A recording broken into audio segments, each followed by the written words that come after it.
दोस्तों, अगर मैं आपको पूछूं कि इन तीनों वर्ड्स के सामने ए एंड द में से क्या आएगा, तो ज्यादातर लोगों की अंडरस्टैंडिंग होती है कि जो शब्द वॉवेल से शुरू होता है, मतलब ए ई आई ओ यू इन अक्षरों से शुरू होता है, उसके सामने एन आएगा, अदरवाइज ए आएगा।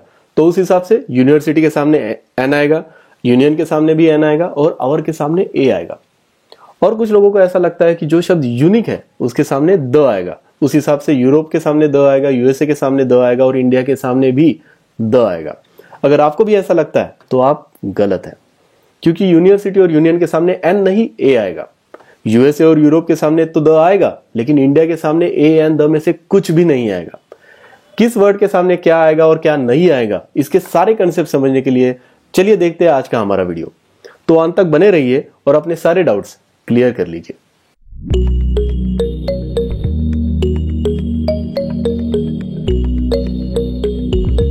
Hello friends, welcome to our channel. दोस्तों, एकदम बेसिक से शुरुआत करते हैं। जैसा कि आप सभी जानते हैं कि इंग्लिश लैंग्वेज में कुल मिलाकर 26 अल्फाबेट्स हैं। उनमें से 5 स्वर हैं, ए ई आई ओ यू, जिन्हें हम वॉवेल्स कहते हैं, और बाकी बचे हुए 21 व्यंजन्स हैं, जिसे हम इंग्लिश में कंसोनेंट कहते हैं। इंग्लिश लैंग्वेज में ये जो ए एंड द है, इन्हें आर्टिकल्स कहा जाता है। और जब कोई नाउन सिंगुलर फॉर्म में हो, यानी एक वचन में हो, तब हम ए या एन इन आर्टिकल का इस्तेमाल करते हैं, जैसे अ बॉय एन एलिफेंट। अब यहां तक तो हम समझ गए। अब हमें समझनी है वो ट्रिक जिससे हम जानेंगे कि ए कहां लगाना है और एन कहां लगाना है। दोस्तों, ध्यान से सुनिए। अगर नाउन के पहले लेटर का साउंड, मैंने कहा नाउन के पहले लेटर का साउंड अगर वॉवेल है तो हम एन यूज करेंगे, और अगर कंसोनेंट है तो हम ए यूज करेंगे। चलो इसे कुछ एग्जांपल्स में देख लेते हैं। बॉय, इस शब्द के पहले लेटर का साउंड बॉ यानी ब है। ब एक व्यंजन है, एक कंसोनेंट है, इसलिए हम बॉय के सामने ए लगाएंगे। वैसे ही डॉग, इस शब्द के पहले लेटर का साउंड डॉ है, मतलब ड है। ड एक व्यंजन है, एक कंसोनेंट है, इसलिए हम डॉग के सामने भी ए लगाएंगे। इसी तरह एक शब्द लेते हैं एलिफेंट। एलिफेंट इस शब्द के पहले लेटर का साउंड ए है।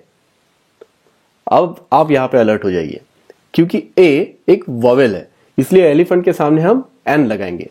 दूसरा शब्द लेते हैं एक्टर। एक्टर, इस शब्द के पहले लेटर का साउंड ए है। ए मतलब अ।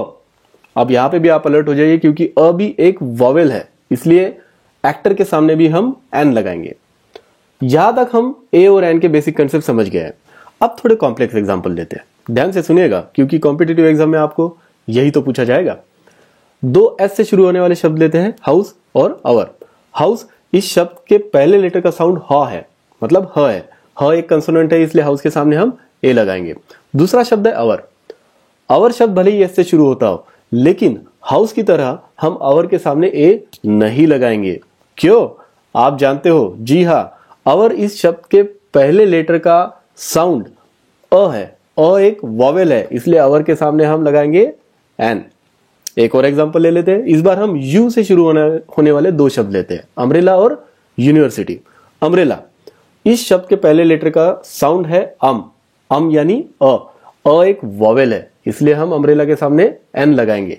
लेकिन भले ही यूनिवर्सिटी यू से शुरू होता हो, क्या हम अम्ब्रेला की तरह यूनिवर्सिटी के सामने भी एन लगाएंगे? जवाब है नहीं, क्योंकि यूनिवर्सिटी इस शब्द के पहले लेटर का साउंड है यू यानी य एक कंसोनेंट है, और इसीलिए यूनिवर्सिटी के सामने हम लगाएंगे ए। अब हम ए और एन का पूरा कंसेप्ट समझ गए हैं। मैं उम्मीद करता हूं कि इस कंसेप्ट को जानने के बाद आप कोई भी कॉम्पिटिटिव एग्जाम में ए और एन के कोई भी क्वेश्चन आसानी से सॉल्व कर पाओगे। अब हम देखते हैं कि ए और एन पे कॉम्पिटिटिव एग्जाम में कैसे सवाल आते हैं। कॉम्पिटिटिव एग्जाम में mostly fill in the blank type के क्वेश्चन आते हैं। उसके कुछ एग्जाम्पल आपके स्क्रीन पे ये रहे। ही परचेस्ड डैश टेबल।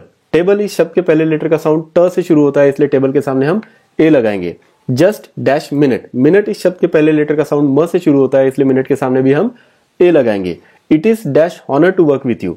ऑनर इस शब्द के पहले लेटर का साउंड अ से शुरू होता है। अ मतलब अ एक वॉवेल है, इसलिए ऑनर के सामने हम एन लगाएंगे। यहां तक तो हम समझ गए। अभी थोड़ी कॉम्प्लेक्सिटी बढ़ाते हैं। His father is dash MBBS doctor. अब क्या करें? एमबीबीएस तो एक एब्रीविएशन है, बिल्कुल कंफ्यूज होने की जरूरत नहीं है। एमबीबीएस एक एब्रीविएशन को भी वही रूल लागू होगा। एमबीबीएस इस शब्द के पहला लेटर है एम का प्रोनाउंसिएशन होता है एम मतलब ए एक वॉवेल है, इसलिए एमबीबीएस के सामने हम एन लगाएंगे। अभी इसी दौर में दूसरा एग्जांपल देते हैं। His father is dash MP from Maharashtra. MP भी एक एब्रिविएशन है, MP में भी M का प्रोनाउंसिएशन A से शुरू होगा, A एक वॉवेल है इसलिए MP के सामने भी हम N लगाएंगे। अभी एक एग्जांपल लेते हैं, his father is dash BDS doctor. BDS मतलब डेंटिस्ट। BDS इस शब्द के पहले लेटर B मतलब ब एक कंसोनेंट है इसलिए BDS के सामने हम A लगाएंगे।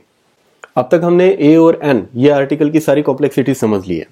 अब देखते हैं द कहाँ यूज करना है। द यूज करने के 2 रूल्स है। पहला रूल, किसी भी स्पेशल चीज के बारे में बात करनी हो तो हम द लगाएंगे। आई डिसलाइक द मूवी, यहाँ पे कोई एक पर्टिकुलर मूवी की बात की जा रही है, मुझे बस वो मूवी पसंद नहीं है। इसका ये मतलब नहीं है कि मुझे कोई भी मूवी पसंद नहीं है, एक पर्टिकुलर मूवी की बात की जा रही है, मुझे बस वो मूवी पसंद नहीं है, इसलिए हम द यूज करेंगे। दूसरा एग्जांपल लेते हैं, the book you want is not available in the shop.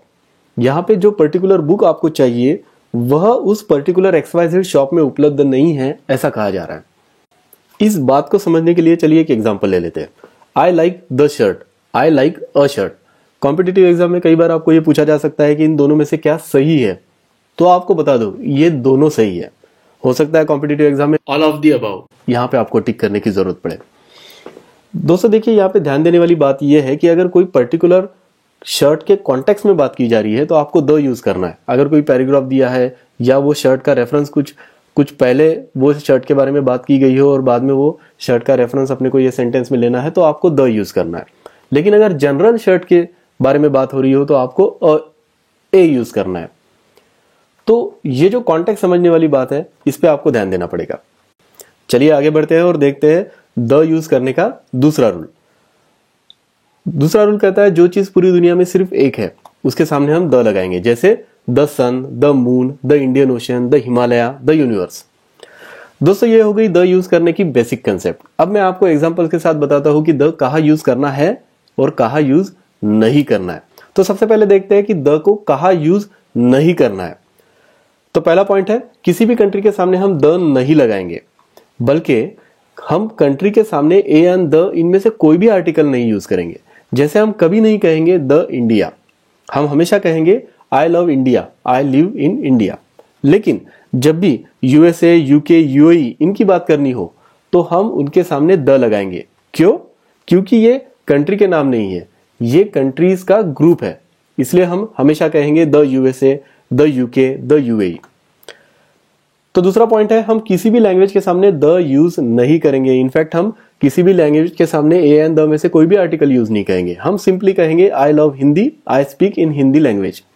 तीसरा पॉइंट है, हम किसी भी सिटी के सामने द यूज नहीं करेंगे। हम कोई भी आर्टिकल सिटी के सामने यूज नहीं करेंगे, हम सिंपली कहेंगे आई लव मुंबई। चौथा पॉइंट है, हम किसी भी नाम के सामने द यूज नहीं करेंगे। एक्चुअली नाम के सामने हम कोई भी आर्टिकल यूज नहीं करेंगे, हम सिंपली लिखेंगे आई लाइक रवि। पांचवा पॉइंट है, हम जो एड्रेस बताते हैं वो स्ट्रीट के सामने भी कभी द यूज नहीं करेंगे। जैसे आपको बोलना है कि महात्मा गांधी मार्ग, तो हम कभी ये नहीं कहेंगे द महात्मा गांधी मार्ग, हम सिंपली महात्मा गांधी मार्ग ऐसा ही लिखेंगे। अब हम देखते हैं वो पॉइंट्स जहां पे दोस्तों आपको द लगाना बहुत जरूरी है। तो सबसे पहला पॉइंट है रिवर। हम कोई भी रिवर के सामने हमेशा द लगाएंगे, हम हमेशा कहेंगे द नर्मदा, द गैंजेस। दूसरा पॉइंट है हॉली बुक। जब भी हम हॉली बुक्स की बात करेंगे तो उसके सामने हम द लगाएंगे, जैसे हम कहेंगे the Bible, the Quran, the Gita. तीसरा पॉइंट है न्यूज़पेपर के नाम। कोई भी न्यूज़पेपर के नाम का रेफरेंस देना हो तो उसके सामने आपको द लगाना जरूरी है, जैसे हम कहेंगे द हिंदुस्तान टाइम्स।